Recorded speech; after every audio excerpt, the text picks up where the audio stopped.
आज हम लोग NCERT क्लास 6 साइंस चैप्टर 9 पढ़ने जा रहे हैं the living organism characteristics and habitats. Paheli and Boojho went on vacation to many places of interest. Paheli और बूजो वैकेशन में बहुत सारे प्लेसेस से घूम के वापस आते हैं।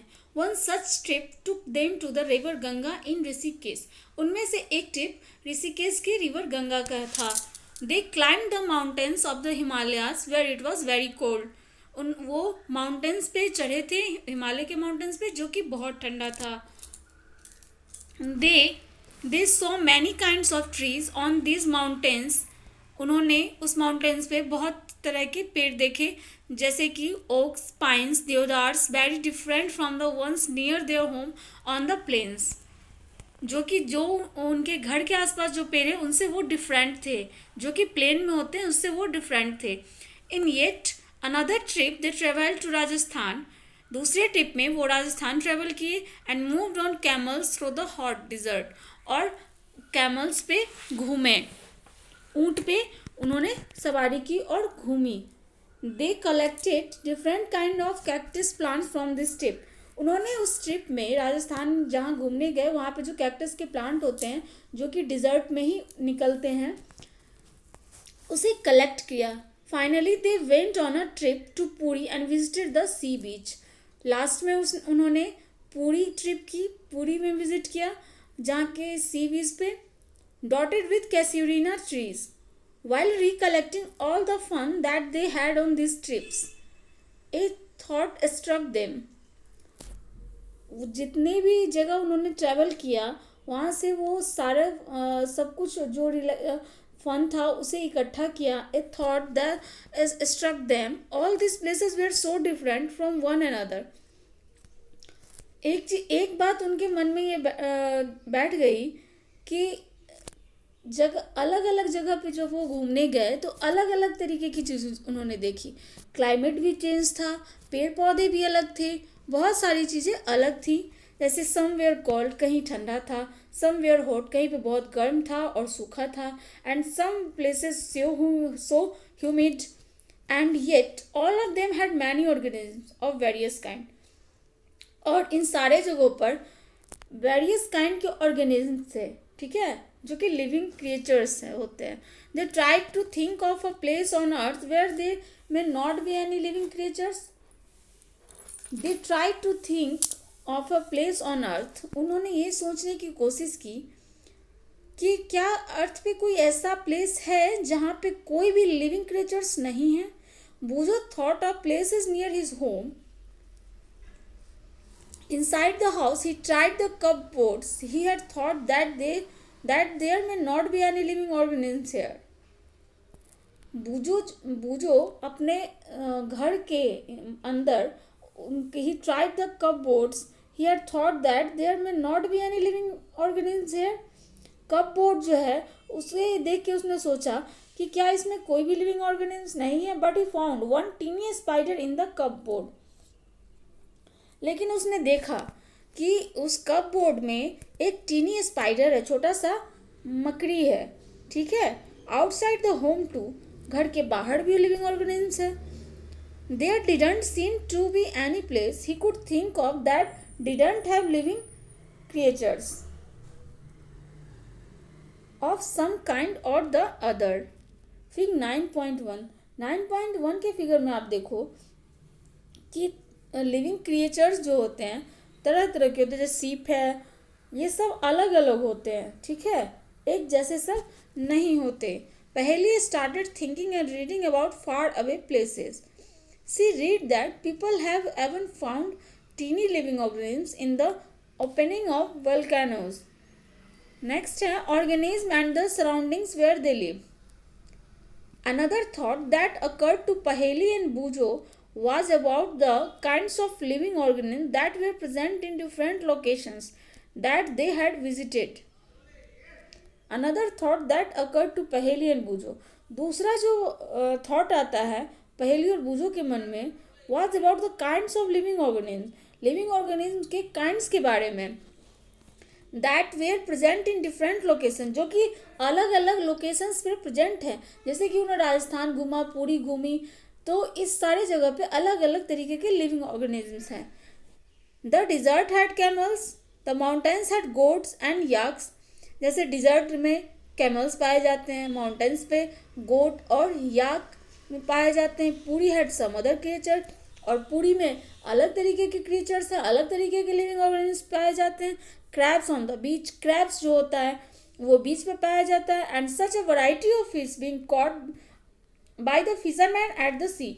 और वैरायटी के फिश जो होते हैं वो फिशरमैन के द्वारा सी से कैच किए जाते हैं, पकड़े जाते हैं.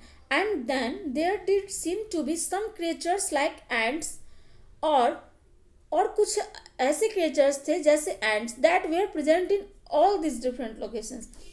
एंट्स जो हैं वो ऐसे क्रिएचर्स हैं जो कि हर जगह पे पाए गए, जो कि इन्होंने जहाँ जहाँ इन्होंने घूमा उस सभी जगह पे इन्होंने एंट्स को देखा.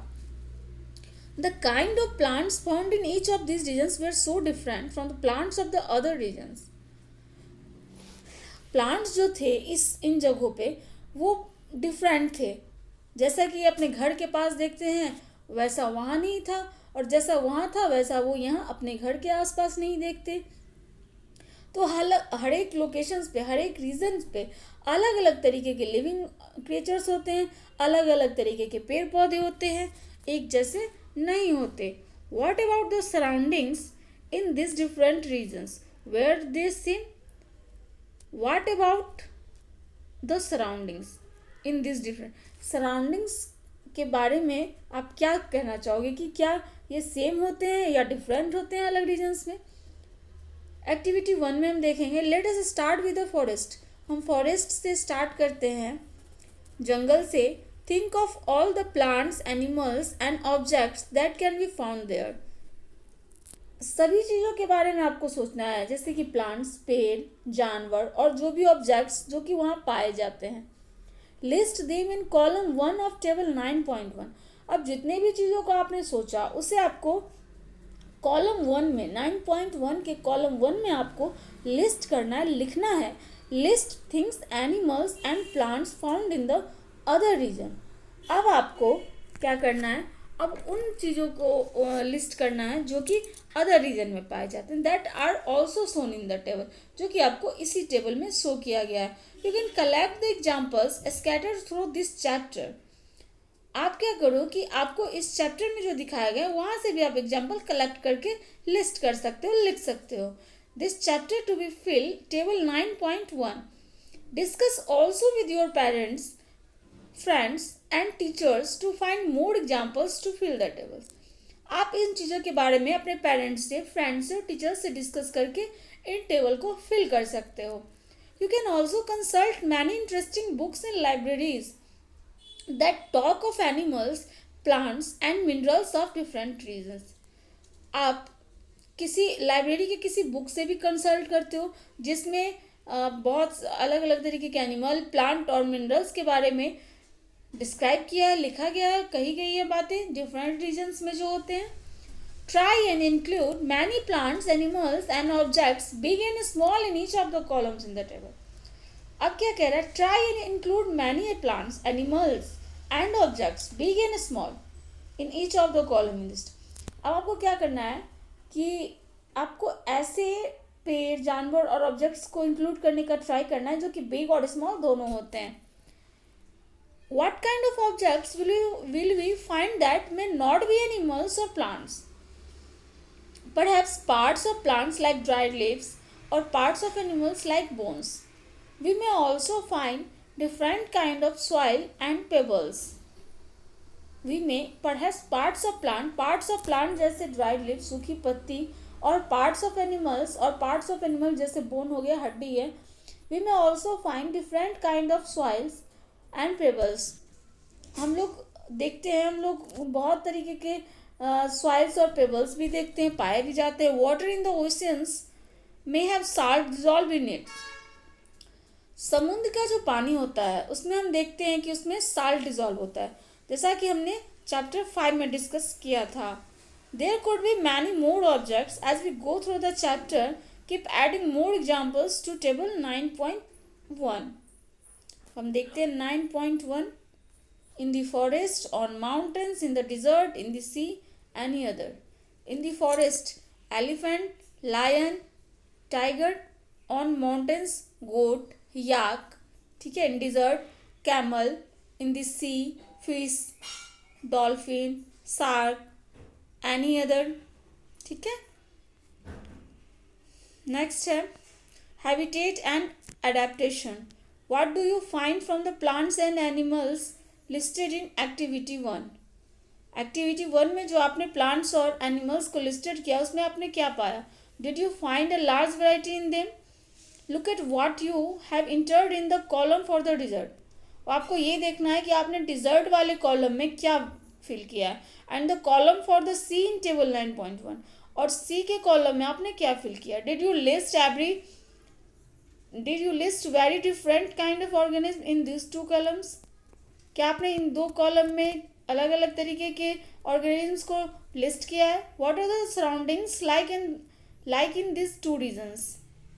इन the sea, plants and animals are surrounded by slime water. Most of them use the air dissolved in water. There is very little water available in the desert. It is very hot in the daytime and very cold at night in the desert. In the sea, plant and animals are surrounded by slime and water. सी में क्या होता है, समुद्र में plants और animal जो होते हैं वो सॉल्टी वाटर से सराउंडेड होते हैं, घिरे होते हैं, वो उसमें ही सर्वाइव करते हैं. Most of them use the air dissolve in water. इनमें से मोस्ट ऑफ देम कुछ जो होते हैं वो सांस कहाँ से लेते हैं, जो एयर डिजॉल्व होते हैं वाटर से, उसी से. There is very little water available in the desert. लेकिन डिजर्ट में क्या होता है, बहुत कम पानी अवेलेबल होता है. It is very hot in the day time. Desert जो होता है वो बहुत गर्म होता है डे टाइम में और बहुत ठंडा होता है नाइट के टाइम में. The animals and plants of the desert live on the desert. Animals और प्लांट जो हैं जो कि डिजर्ट में रहते हैं, the desert soil and breathe air from the surroundings. वो कहाँ से सांस लेते हैं, अपने सराउंडिंग्स से. The sea and the desert are very different surroundings and we find very different kind of plants and animals in this 2 regions. Sea और dessert जो है वो बहुत, उसमें क्या है, उन दोनों की सराउंडिंग्स जो है वो वेरी डिफरेंट है, बहुत ही अलग है. दोनों में कुछ भी कॉमन नहीं है. And we find very different kind of plants and animals in this 2 regions. और हम क्या देखते हैं कि जो हमें सी में मिलता है वो हमें डिजर्ट में नहीं मिलता. इनफैक्ट प्लांट्स और एनिमल्स भी है जो सी में सर्वाइव कर रहे हैं वो डिजर्ट में सर्वाइव नहीं कर सकते हैं. Isn't it? Let us look at 2 different kind of organism from the desert and the sea. A camel and a fish. चलो हम देखते हैं 2 ऐसे ऑर्गेनिज्म के बारे में जो कि डिजर्ट और सी में पाए जाते हैं. अ कैमल और फिश. एक कैमल लेते हैं, ऊँट लेते हैं और मछली लेते हैं. The body structure of a camel helps it to survive in desert condition.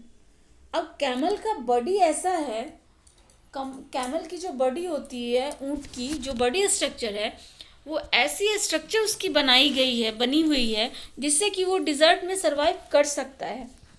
Camels have long legs which help to. Camels के, ऊँट के लंबे लेग्स होते हैं जो कि हेल्प करते हैं keep their bodies away from the heat of the sand.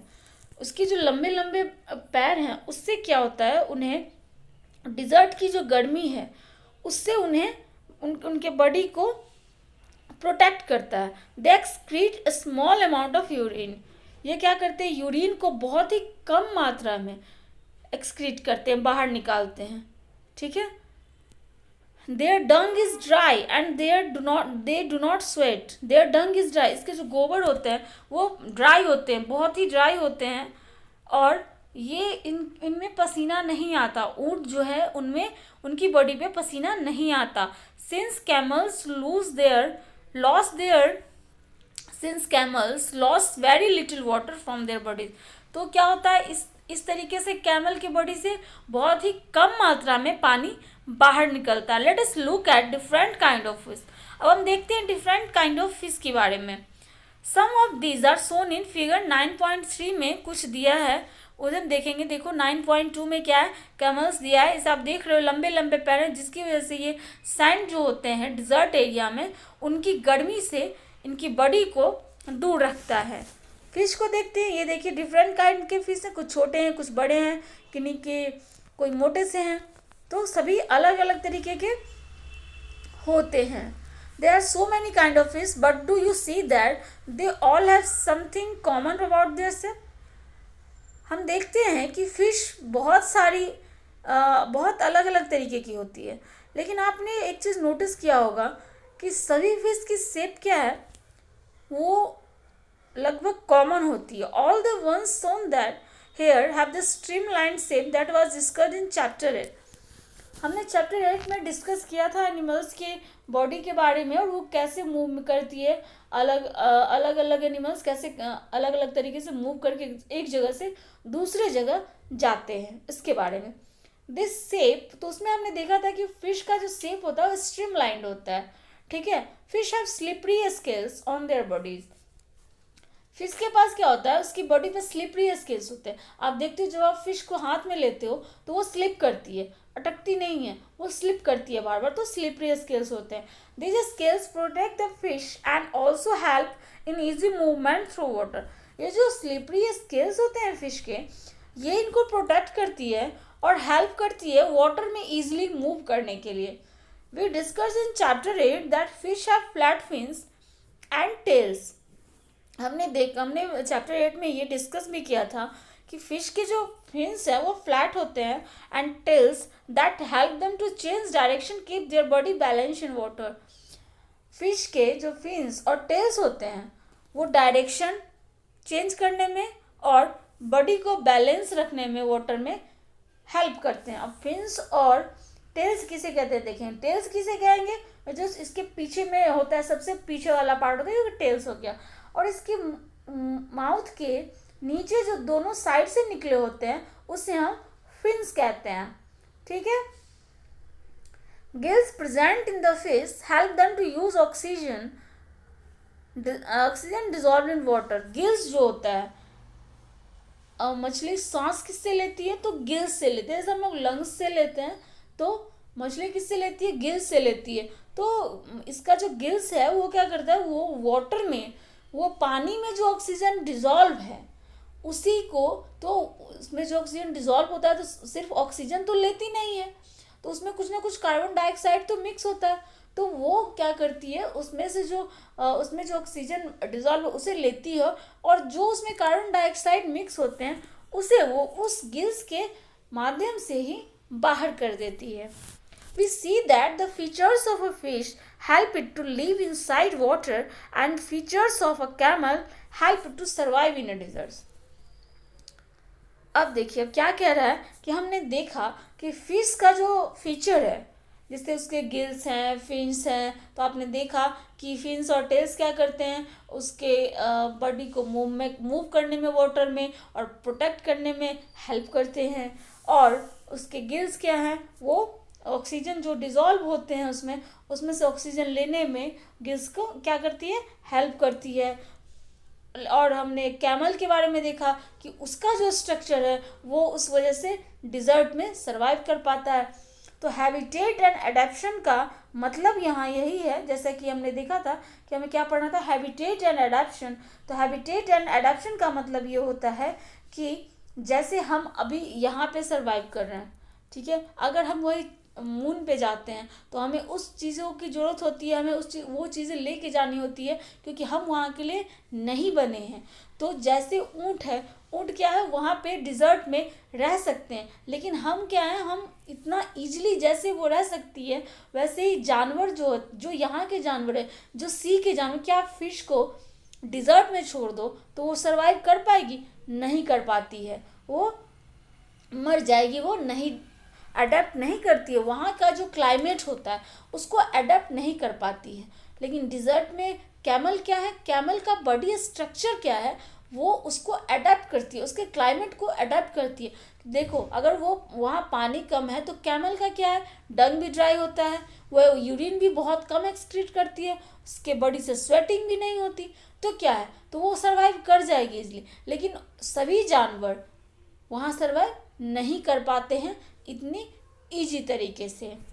ठीक है, we have taken only 2 examples from a very wide variety of animals and plants that live on the earth. हमने दो एग्जाम्पल्स लिए थे variety animals और plants के जो कि अर्थ पे हैं। In all this variety of organisms, we will find that they have certain features that help them live in the surroundings in which they are normally found. The presence of specific features or certain habitats which enable an organism to live naturally is a place is called adaptation. जैसा कि मैंने आपको बताया कि जिस animals का जो animals जहाँ रह रहे हैं और उनकी जो बॉडी स्ट्रक्चर है वो नेचुरली उस चीज़ को जो अडेप्ट कर रही है, जैसे कैमल में के बारे में हमने देखा, वो उसकी जो क्राइटेरिया है, अगर वो चीज़ वो वहाँ रह रही है तो उसकी बॉडी उस तरीके से फ्री, वो उतना कम यूरिन एक्सक्रीट कर रही है। और सभी जानवर को आपने देखा है कि उतना कम यूरिन एक्सक्रीट करती है? बिल्कुल नहीं। उनसे स्वेटिंग भी होती है, उनके डंग भी ड्राई नहीं होते। सभी जानवर एक जैसे, तो उनकी बॉडी वहाँ के क्लाइमेट को, वेदर को अडेप्ट करती है, उसे ही हम क्या कहते हैं? एडेप्टेशन। जैसे हम रह रहे हैं, हम मान लो कहीं रह रहे हैं और वहाँ की क्लाइमेट हमें सूट कर रही है, तो क्या हो गया? हमारा बॉडी उस चीज़ को अडेप्ट कर रहा है। फिर हम अगर दूसरी जगह जाते हैं तो हमें क्या होता है? उस क्लाइमेट में उस शिफ्ट करने में, एडजस्ट करने में टाइम लगता है। तो वो उसके बाद अगर जब हम वहाँ पे सारा कुछ अडेप्ट कर लेते तो वो भी एडेप्टेशन कहलाता है। ठीक है, adaptation of organisms differ depending on their place of dwelling. That is why a fish cannot live out of a water and a camel cannot live in sea. Adaptation जो है वो क्या करता है? डिफर करता है, डिपेंड करता है उनके प्लेस पे। जैसे कि फिश क्या है, बिना वाटर के नहीं रह सकती, वैसे ही कैमल क्या है, सी में नहीं रह सकता। कैमल को आप सी में रख दोगे तो रहेगा? बिल्कुल भी नहीं रहेगा। The place where organisms live is called habitat. और जो ऑर्गेनिज्म जहाँ रह रहे हैं वो उसे क्या कहते हैं? हैबिटेट कहते हैं। Habitat means a dwelling place. The habitat provides food, water, air, shelter and other needs to organisms. Several kind of plants and animals live in the same habitat. अब देखो हैबिटेट मीन्स क्या होता है? Habitat means आप समझ लो कि home हो गया, घर हो गया आपका। ठीक है, तो आप जैसे घर में रहते हो तो आपको किसी भी चीज़ के लिए सोचना नहीं पड़ता, आपको ईजिली सब कुछ मिल जाता है, क्योंकि आप अपने बॉडी के अकॉर्डिंग आप जो खाते हो, जो पहनते हो, वो सारी चीज़ें आप रखते हो। तो उसी तरीके से जानवर में क्या होता है? जो जानवर जहाँ के लिए बने हैं, जो जानवर जहाँ रहते हैं, वो हैबिटेट हो जाता है उनका, कि वो जो खाते हैं, ठीक है, जो उनकी रिक्वायरमेंट होती है वो उस जगह पे ईजिली अवेलेबल होती है। अगर उन्हें दूसरी जगह पे लाया जाता है तो थोड़ी सी मुश्किल होती है। इसी को हम हैबिटेट कहते हैं। The plants and animals that live on land are said to live in terrestrial habitats. ऐसे प्लांट्स और एनिमल्स जो कि लीव पे रहते हैं, जो कि लैंड पे रहते हैं, उन्हें क्या कहते हैं? Terrestrial habitat. Some examples of terrestrial habitat are forest, grassland, desert, coastal and mountain regions. Forest, grassland, desert, coastal और mountain region जो है, ये सब क्या है? Terrestrial habitat है। On the other hand, the habitat of plant and animals that live in water are called aquatic habitats. और जो एनिमल वाटर में रहते हैं उन्हें हम क्या कहते हैं? Aquatic habitat. जो ज़मीन पे रहते हैं उन्हें हम टेरेस्ट्रियल हैबिटेट कहते हैं। जो पानी में रहते हैं उन्हें हम क्या कहते हैं? एक्वेटिक हैबिटेट कहते हैं। Lakes, rivers, oceans and some examples of aquatic habitat. There are large variation among terrestrial habitat like forests. There are large variation among terrestrial habitats के क्या है? Large variation. जैसे फॉरेस्ट हो गया, ग्रासलैंड हो गया, डिजर्ट हो गया, coastal, mountain regions located in different parts of the world.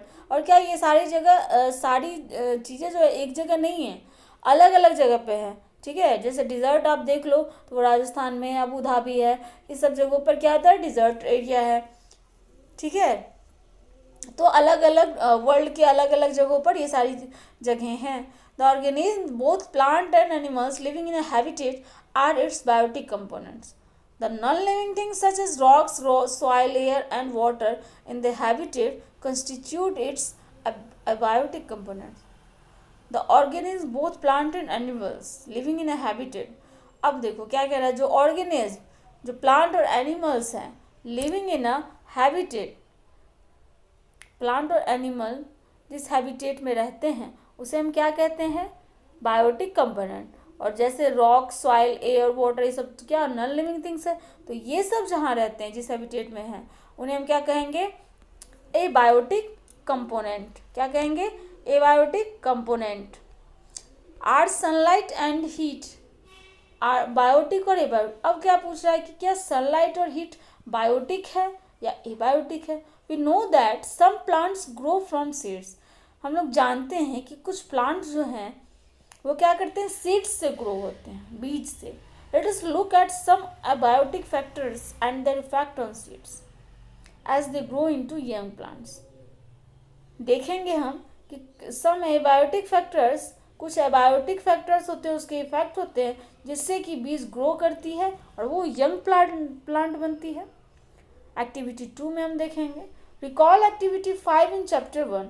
अब क्या कर रहा है कि चैप्टर 1 में जो हमने एक्टिविटी 5 पढ़ा था उससे हमको याद करना है, रिकॉल करना है. We made sprouts from moong and chana seeds.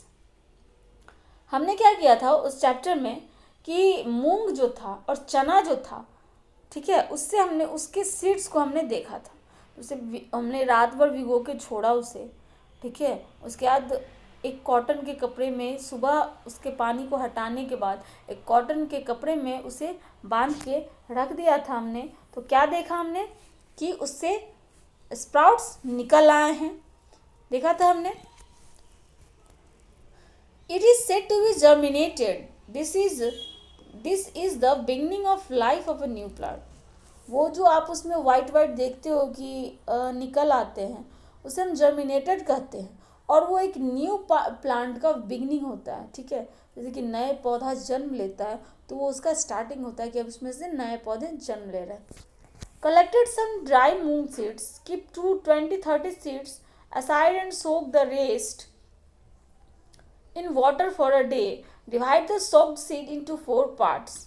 अब क्या करें, कुछ आपको मूंग लेने हैं, उसे आपको एक दिन के लिए भिगो के रखना है.